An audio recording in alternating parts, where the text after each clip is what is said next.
In an industry where most rappers spend more time protecting their legend than actually building it, Rick Ross just walked directly into the most publicly humiliating week hip-hop has produced in 15 years. And the fallout is so loud that even people who never listened to a Rick Ross song are pulling up chairs. This is not a bad week. This is not a rough rollout. This is a full-scale, industry-wide, algorithm-confirmed detonation of a legacy, and the man holding the trigger was not Drake. It was not Kendrick Lamar. It was not Jay-Z. It was a rapper sitting in a federal facility with no phone, no press run, no radio, no interviews, no anything, who quietly outsold Rick Ross by a margin so ugly that Tony Yayo grabbed the microphone within hours and refused to put it down. And by the time you finish this breakdown, you are going to understand exactly why every A&R executive, every label suit, every podcast host, and every rival rapper is quietly laughing at Rick Ross behind the closed doors of every industry group chat that matters. Pause with me for one beat, because before we open the autopsy on Set in Stone, you already know the drill. Smash that like button, subscribe to the channel, and drop a comment, because the Rose Rescue Committee is already flooding every timeline trying to spin a Groupon meltdown into a victory lap. And we're not letting the payroll pundits rewrite this one on our watch. Hip-hop family, buckle in, because this story is uglier than anything the Copers predicted. And the receipts are stacking so fast that even Rick Ross himself has switched into damage control mode with the kind of speech nobody outside of a Basquiat comparison would ever be desperate enough to deliver. This one is going to require your full attention, so put the phone down, close the other tabs, and lock in with me for the next 15 minutes. Because we are about to walk through the coldest commercial collapse hip-hop has witnessed since the last major label lost the streaming war. Let me walk you through what actually happened, because the surface of this story is loud, but the machinery underneath is louder. Rick Ross, 20-year veteran, Maybach Music Group commander, the self-appointed patron saint of luxury rap, the same Rick Ross who once moved 150,000 units in a single week without breaking his boat cruise routine, just released Set in Stone into the marketplace. Rick Ross moved 17,200 units. Of that number, roughly 2,000 were physical copies. And on the exact same chart, in the exact same window, a rapper named Tory Lanez, currently incarcerated, currently unreachable, currently doing zero press, zero podcasts, zero tour dates, zero social media, zero anything, quietly moved 19,700 units with a project titled Made You Think I Was Gone. Rick Ross did not just get outsold. Rick Ross got outsold by a man in a state-issued jumpsuit. Not by a margin. By 2,500 units. 2,500. That is the number that broke the internet in half. That is the number that turned hip-hop Twitter into a fireworks display. That is the number Rick Ross will spend the rest of his career trying to explain away. Here is the shape of it. Rick Ross spent the last 4 months as the loudest passenger on the promotional carousel. Every microphone that opened, Rick Ross found. Every podcast host that dialed, Rick Ross answered. Patrick Bet-David got a Rick Ross sit-down. Joe Budden got a Rick Ross sit-down. Big Boy got a Rick Ross sit-down. Every single one of those conversations, without a single exception, was hijacked by the same subject, Drake. Drake's music was horrendous, Rick Ross said. Drake wasn't writing his own verses, Rick Ross said. Drake wasn't on Rick Ross's level, Rick Ross said. The Iceman album was a flop. The Iceman album was ass. The Iceman rollout was embarrassing. Rick Ross even shifted his own release calendar backwards, not once but multiple times, dodging Drake's fifth-week momentum like a boxer ducking a jab. And after all of that maneuvering, after all of that ducking, after all of that repositioning, guess who buried Rick Ross anyway? Not Drake this time. Tory Lanez. From a cell. Read that back to yourself twice. From a cell. And the second you understand that sentence in its full weight, you understand why Rick Ross is currently sailing around South Florida in a bathrobe trying to invent a new definition of victory. Let me hand you one more receipt before we get to the man who lit the match. Tory Lanez had no radio push. No cover story. No algorithmic tailwind. No streaming playlist injection. No feature run. Nothing. Meanwhile, Rick Ross had every single tool a legacy artist could pray for. Rick Ross had MMG distribution. Rick Ross had physical inventory in Target and Best Buy. Rick Ross had a full podcast circuit. Rick Ross had a decade of goodwill in the industry. Rick Ross had feature after feature after feature. Rick Ross had every advantage stacked in his corner, and Rick Ross still came in beneath a man who cannot even physically touch a microphone right now. This is the coldest sales chart humiliation the streaming era has ever produced, and it happened to the one artist who spent 6 months telling the entire industry he was untouchable. This is not a fluke. This is not a bad week. This is the marketplace delivering a verdict, and the verdict came back guilty on every single count Rick Ross bragged about across every single podcast he stepped inside. Fast forward to right now, because the sales chart is only the opening chapter.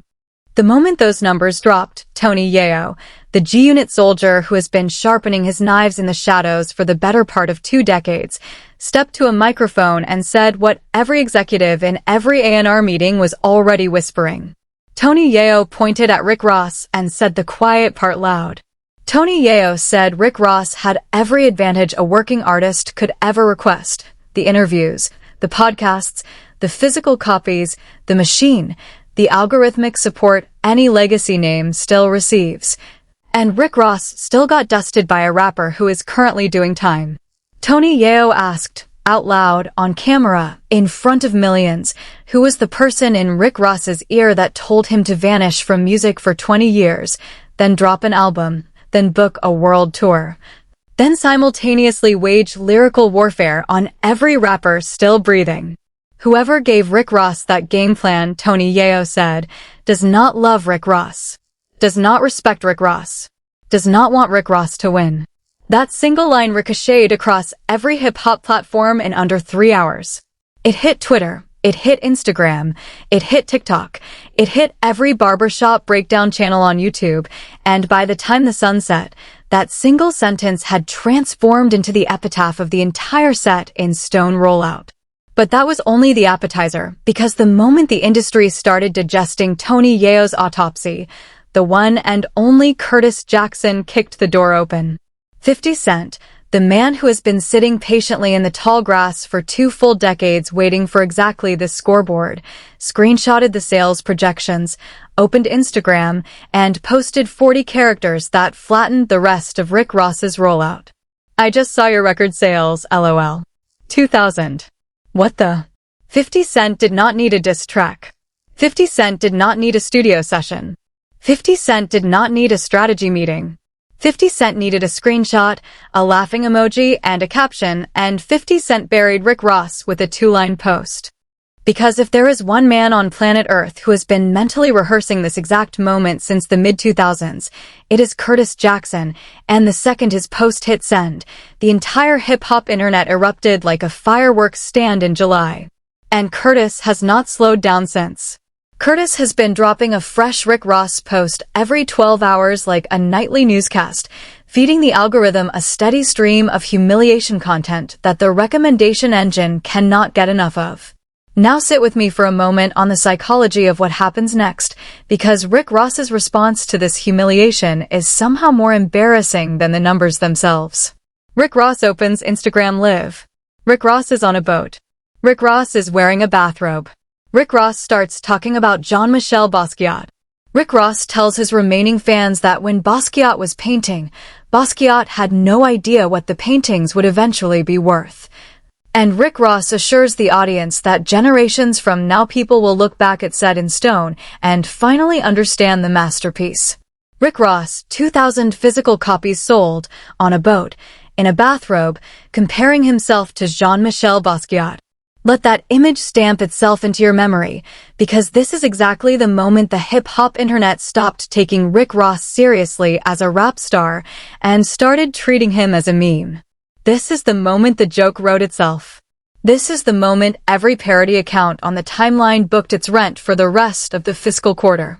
Here is where the wheels really come off, and I need you to pay attention because this next segment is going to reappear in every marketing textbook written for the next decade.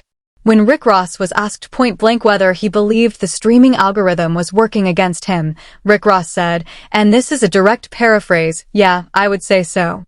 And when the follow-up question landed, the one asking whether the algorithm turned on Rick Ross specifically because he spent 6 months attacking Drake, Rick Ross essentially confirmed it. Rick Ross admitted, on camera, that his own campaign had been polluted by his fixation on Drake.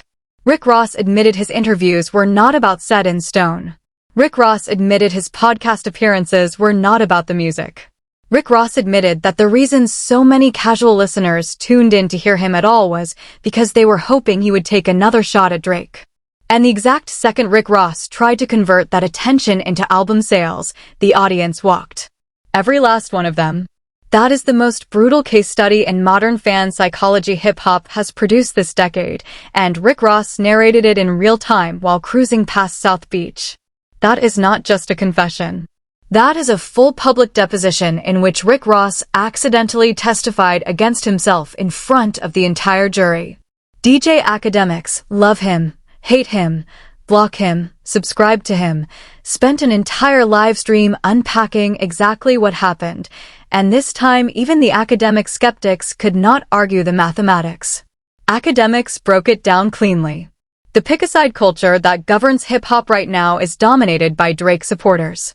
Drake fans make up roughly 70% of the mainstream hip-hop consumer base. Rick Ross supporters make up somewhere around 15%. And here is the sniper shot of that 15%. Nearly every Rick Ross fan is also a Drake fan, but not every Drake fan is a Rick Ross fan. Which means the second Rick Ross declared war on Drake, Rick Ross voluntarily detonated between 50 and 80% of his own crossover audience. Academics called it a suicide play. And when you stack the 17,200 number against that math, the equation stops being disputable. That is not a marketing failure. That is a self-inflicted amputation of the exact fan base that was quietly bankrolling the second half of Rick Ross's career. Here comes the twist nobody has fully processed yet, because the sales chart is not the only fire burning in Rick Ross's compound right now. Rick Ross announced a 20-year anniversary world tour on the back of Set in Stone, and the tour is bleeding on the seating chart. Photos leaked from the Miami venue, Rick Ross's own hometown, the city that should sell out for him without a single ad buy, and the seating map looks like a highlighted stretch of algae. Green dots everywhere. Green dots signify unsold seats. And Rick Ross's promotional team, sensing the disaster in real time, began deploying buy one get one 50% off ticket discounts. Rick Ross's team is running Groupon-style promotions on a tour they announced as the biggest of his career in his home city on a Saturday night in the middle of the summer. Let that mental picture sit: Rick Ross in a bathrobe, comparing himself to Basquiat, running 2-for-1 deals in his own zip code.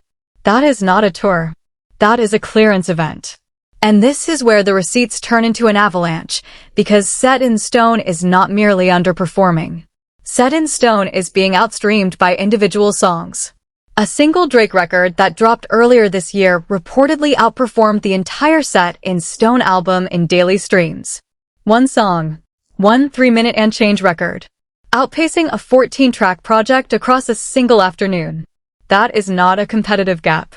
That is a canyon carved by the streaming era.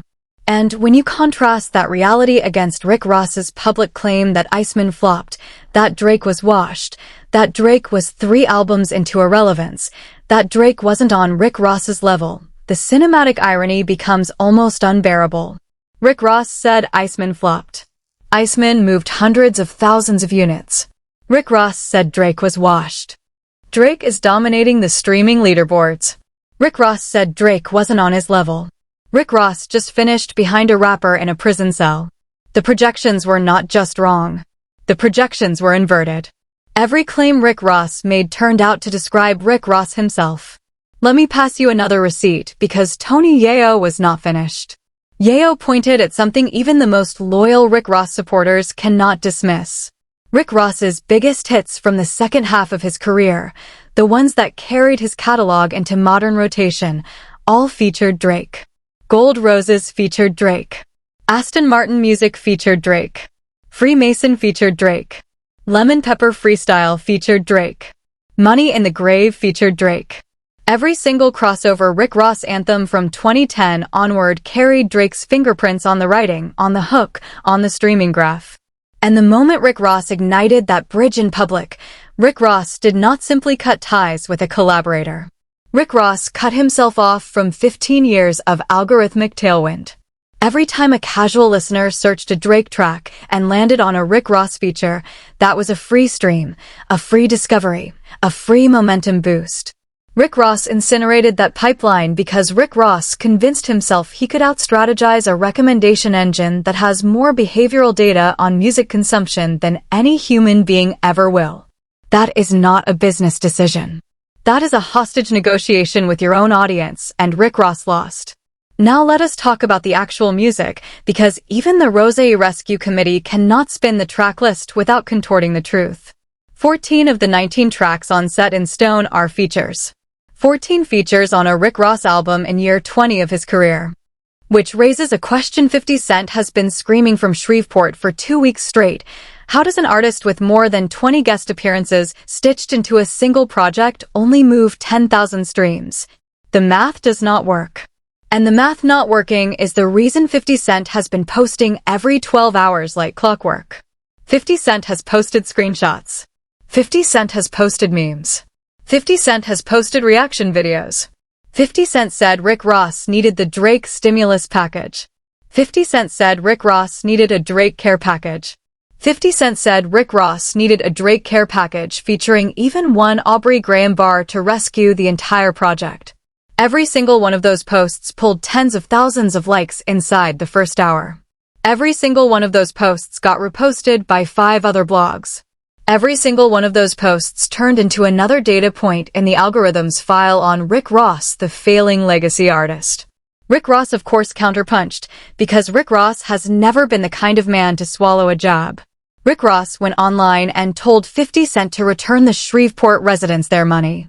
Rick Ross accused 50 Cent of borrowing municipal funding, of overpromising on a film studio, of running off before the ribbon was cut. Rick Ross tried to flip the entire narrative onto 50 Cent's balance sheet. And some of Rick Ross's core defenders picked up the counterargument and ran with it. But here is the ugly problem. Nobody outside that inner circle cared. Because when your album is doing 2,000 physical copies, your comeback tweets simply do not carry weight. When your tour is offering Groupon rates, your accusations do not land. When your defense against public humiliation is a Basquiat comparison, the courtroom stops taking you seriously. Rick Ross tried to swing upward at 50 Cent, and 50 Cent did not even flinch. 50 Cent just posted another screenshot. 50 Cent just kept the ledger open. 50 Cent just let the numbers do the arguing while Rick Ross argued with his own reflection in the yacht window. Here is the pattern that connects this entire saga, and I want you to sit with it, because hip-hop history is repeating itself in front of our eyes and Rick Ross just marched into the identical trap. Every time a rapper has declared open war on Drake, every single time, that rapper's numbers have collapsed inside 12 months. It happened to Meek Mill. It happened to Pusha T in the long game. It happened to Joe Budden in a different way. And it is happening to Rick Ross in the most publicly documented form any of them ever endured.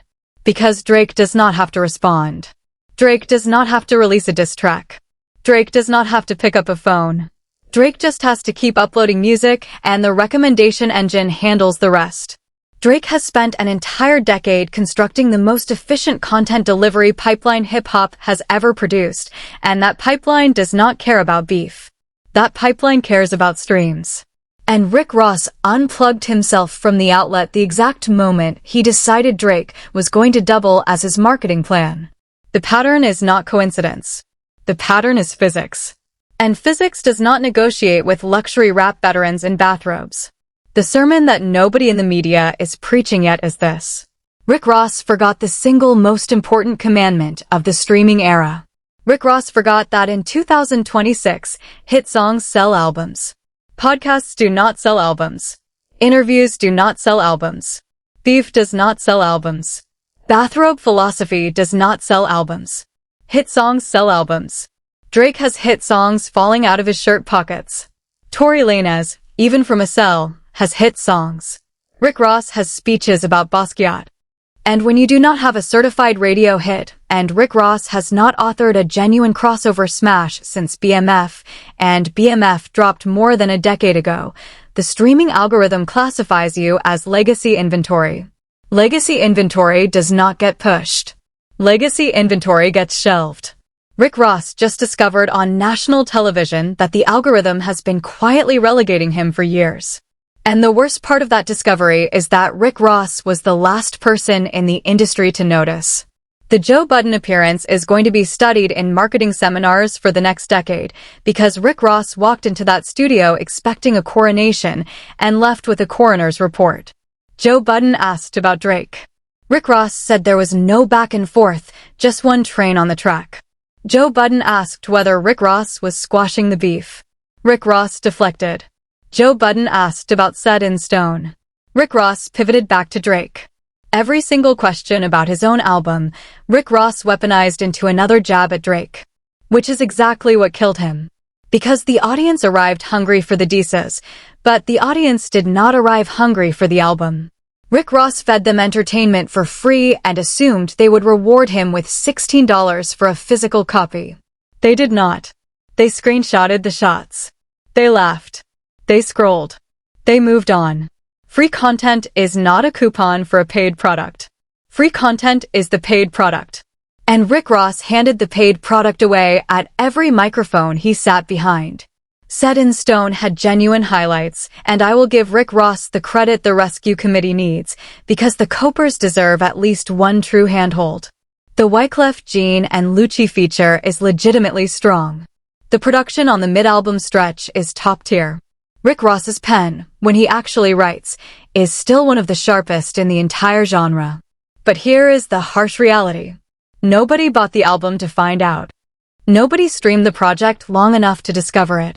The audience made up its mind about Set in Stone weeks before the release, and the audience made up its mind based on how Rick Ross carried himself in the build-up. Rick Ross carried himself like a man still living in 2012. And in 2026, that persona does not sell records anymore. The luxury rap uniform does not fit the streaming era. The Maybach and Champagne fantasy does not scan against a generation that measures wealth in equity, not exhaust pipes. There is a quiet secondary storyline unfolding with Tony Yayo, and I want you tracking it because Yayo is not merely clowning Rick Ross for entertainment. Yayo is executing something strategic. Yayo is planting a G-Unit flag on behalf of 50 Cent, keeping the entire G-Unit legend alive, and manufacturing content specifically engineered for the demographic that grew up watching the original 50 Cent versus Rick Ross saga unfold in the mid-2000s. Yayo is generating free promotion for the G-Unit brand every time he opens his mouth about Set in Stone. Every viral clip of Yayo dunking on Rick Ross is another data point the streaming algorithm files. 50 Cent knows this. Yayo knows this. That is why the posts do not stop. That is why the screenshots keep dropping. That is why the memes keep circulating. Because in the attention economy of 2026, Rick Ross's flop is somebody else's algorithmic goldmine. And the receipts are speaking so loudly right now that Rick Ross can barely hear himself over the noise. Every day another chart update lands. Every day the gap widens. Every day another commentator picks up the thread and rebroadcasts it. And every time the story runs, Drake's name gets stapled to Rick Ross's failure. Which means, in one of the coldest ironies of the modern era, Rick Ross's obsession with Drake is now single-handedly driving Drake's continued relevance in this news cycle. Rick Ross is providing free marketing for the exact artist Rick Ross swore was washed. That is not just poetic justice. That is the algorithm eating its own tail while wearing a Rick Ross chain. The Basquiat comparison is going to age catastrophically. I want that recorded on the timeline right now so we can all revisit this footage 6 months from today, because artists who have to publicly explain their own genius after a commercial flop rarely recover. History is a graveyard of rappers who reached for the Basquiat metaphor while the sales sheet reached back for their throats. And Rick Ross, for all his brilliance, for all his catalog, for all his business acumen, just handed every critic in the industry the exact soundbite required to keep this story running for the rest of the calendar. Every time Rick Ross gives another interview, someone will cue up the Basquiat clip. Every time a new sales figure drops, someone will cue up the Basquiat clip. The Basquiat clip is now the meme that will chase Rick Ross across every timeline for the rest of the rollout. That clip is the loop of shame that will not release him. And then there is the question of what Rick Ross does next, because Rick Ross legitimately has options. Rick Ross has Wingstop. Rick Ross has real estate holdings. Rick Ross has the annual car and bike show. Rick Ross has publishing catalog revenue. Rick Ross has licensing deals. Rick Ross has one of the most diversified income portfolios in modern hip-hop, and nobody, not even 50 Cent, disputes that ledger. Even 50 Cent, when he stops laughing long enough to catch his breath, will confirm that Rick Ross is going to be financially fine for the rest of his life. But financial survival is not the same as cultural relevance. And cultural relevance is exactly what Set in Stone was supposed to purchase back. Set in Stone was supposed to replant Rick Ross's flag at the center of the discourse. Set in Stone was supposed to prove Rick Ross was still a top 5 rapper alive. Set in Stone was supposed to silence the doubters permanently. Instead, Set in Stone became the loudest piece of evidence the doubters ever received. The album that was supposed to be the exclamation point became the question mark. Here is the meta question, and this is the one I want you dropping in the comment section below, because this is the one that will decide how the next 12 months of hip-hop unfold. Is Rick Ross finished, or is Rick Ross secretly setting up the greatest recovery arc in modern rap history? Because both outcomes are still live on the board. Rick Ross could double back, drop a second album this year, silence the room, and re-enter the conversation on his own terms. Rick Ross could keep talking about Basquiat, keep running discount tour promotions, keep beefing with 50 Cent on Instagram, and slowly slide into the legacy artist tier the streaming era has quietly constructed for aging superstars. Both roads are visible. Both roads are open. And which road Rick Ross chooses will be the single most watched storyline in hip-hop for the remainder of this calendar year. Because in an era where every artist is one algorithmic push from a comeback, no ending is truly written until the artist walks toward the door. Let me hand you one more receipt, because this one matters more than any of the others. When Rick Ross was in his commercial prime, when Teflon Don was moving units, when God Forgives I Don't was rewriting the luxury rap textbook, when Hood Billionaire was still respected in every backseat and every barbershop, Rick Ross carried one competitive edge that separated him from every other rapper on the roster. Rick Ross could make you feel wealthy when you were broke. Rick Ross could put you inside a Maybach when you were riding the bus. Rick Ross could sit you on a yacht when you were folded into a studio apartment. That was the sonic contract Rick Ross signed with his audience for 15 straight years. And Rick Ross broke that contract the moment Rick Ross decided to become a beef aggregator instead of a fantasy architect. The audience did not walk because Rick Ross got old. The audience walked because Rick Ross stopped selling the fantasy. And inside luxury rap, the fantasy is the entire product line. When the fantasy dies, the invoice cannot be paid. Which loops us all the way back to Kendrick Lamar, because you did not think I was going to leave Kendrick out of this equation, did you? Kendrick has been quietly watching the entire hip-hop economy reorganize itself around the residue of last year's beef. Kendrick has not needed to release a single new record this quarter to remain the most discussed rapper alive. Kendrick's catalog is still charting. Kendrick's diss tracks are still in heavy rotation. And the exact pattern Rick Ross just fell inside is the identical pattern Kendrick predicted would swallow every artist who tried to ride Drake's momentum without earning their own. Rick Ross tried to earn the momentum by attacking. Kendrick earned the momentum by making better records. That is the entire lesson of the last 2 years of hip-hop compressed into a single sentence. Make better records. Rick Ross missed the assignment, and now the classroom is grading him in front of the internet. And the grade is not curved. The final piece I want to leave with you is this. Rick Ross still has the pen. Rick Ross still has the voice. Rick Ross still has the catalog. Rick Ross still has the machine. Every single tool Rick Ross needs to launch a comeback is already sitting inside the studio. But Rick Ross has to make a decision, and Rick Ross has to make it fast, because the streaming era does not slow down for legacy artists trying to negotiate with their own egos.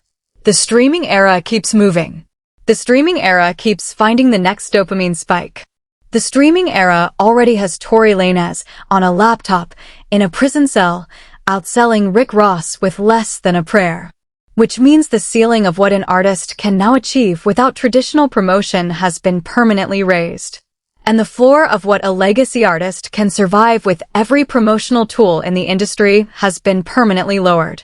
Rick Ross is standing on that lowered floor at this very moment, staring up at that newly raised ceiling, running the mathematics in his head. And every second Rick Ross wastes on Basquiat comparisons, that ceiling climbs another inch farther out of reach. Every second Rick Ross wastes defending the bathrobe on Instagram Live, another rival uploads a hit. Every second Rick Ross wastes running Groupon promotions, another prison cell rapper reminds the industry that the machine is now built for the unreachable, not the untouchable. This is not a temporary dip. This is a structural realignment. And the artists who miss the realignment do not get invited back. They get archived. And archived is the worst word in the entire streaming vocabulary, because archived means the algorithm has already decided the artist is a museum piece, and museum pieces do not headline arenas. Museum pieces get walked past. Museum pieces get photographed and forgotten. Rick Ross was supposed to be in the exhibit hall of the still active. Right now, Rick Ross is on the wall next to a plaque. The Rose Rescue Committee is going to flood the comments any minute. The Copers are going to insist the numbers do not matter. The Basket Bailout Squad is going to tell you Rick Ross is an entrepreneur, not a rapper, and that entrepreneurs do not need chart positions. And they're half right. Rick Ross is a genuinely brilliant entrepreneur. But Rick Ross also released a rap album titled Set in Stone in year 20 of his career, and Rick Ross told every microphone in the industry that the project was going to be the album of the year.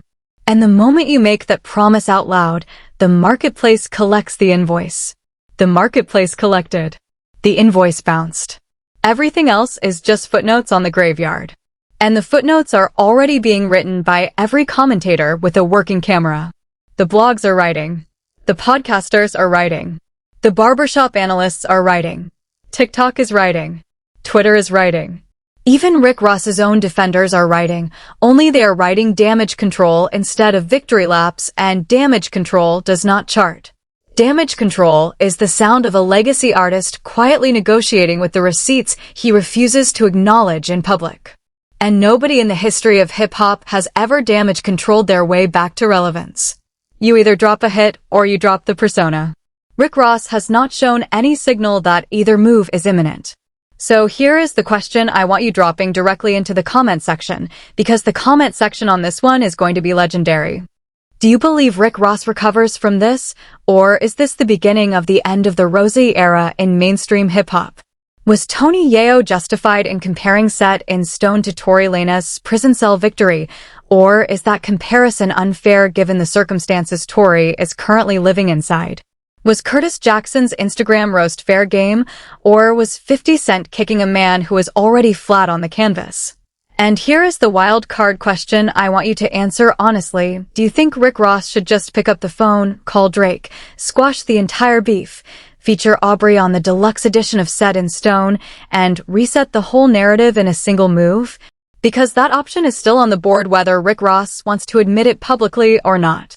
And whichever answer you land on, the algorithm is going to feed on your comment for the next 48 hours whether you meant it to or not. Drop your take below, because if Set in Stone taught us anything, it taught us that the audience always gets the final word, and right now the audience is speaking louder than any promotional campaign Rick Ross could have paid for. If you are still standing with me at this mark, you already know the drill. Smash that like button, hit subscribe, share this video with the hip-hop fan in your group chat who has been arguing about Rick Ross for 2 weeks straight, and check out the suggested video already loading on your screen, because the next chapter of this story is unfolding as we speak.